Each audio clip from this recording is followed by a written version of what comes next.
উনি আসছে আমার কাছে অনাকাঙ্ক্ষিত ভাবে। তা আমরা তাকে ওই প্রস্তুতি নেওয়া ছিল না, আনপ্রস্তুতি হিসাবে ওনাকে আমরা যতটুকু পারি আমার কাছে আসছে ব্যক্তিগতভাবে।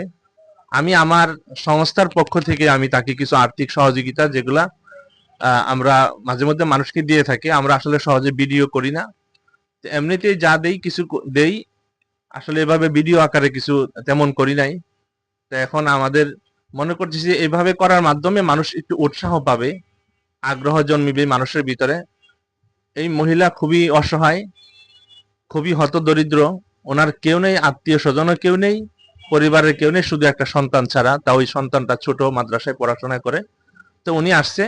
তো উনি আমি আমার মানবতা বাস্তবায়নকারী সংস্থার পক্ষ থেকে ওনাকে কিছু আর্থিক সহযোগিতা আমি আমার উপস্থিতি, হ্যাঁ, আমি যতটুকু পারতেছি আমি তাকে দিয়া, আপু এখানে দেখেন আমি যতটুকু পারি, আমার এখন আমার পকেটে যে কয় টাকা আছে আমি আপনাকে দিয়ে, আহ, বুঝতে পারি নাই আপনি কতটুকু খুশি হবেন। দেখেন এখানে কত টাকা আছে, আপনি আহ, আমাদের সাথে যোগাযোগ রাখবেন, কেমন? আমাদের সাথে যোগাযোগ রাখবেন, সামনে আরো অনেক বড় বড় অনুদান আপনাদের জন্য আমরা বরাদ্দ করবো ইনশাল্লাহ, কেমন? হ্যাঁ, হ্যাঁ, খুশি হয়েছেন আপনি? যোগাযোগ রাখবেন, কেমন? হ্যাঁ, না কান্না করবেন না, কান্না করবেন না, কান্না করবেন না, ঠিক আছে? কান্না করবেন না, আমরা থাকবো আপনার পাশে, হ্যাঁ, কান্না করবেন না।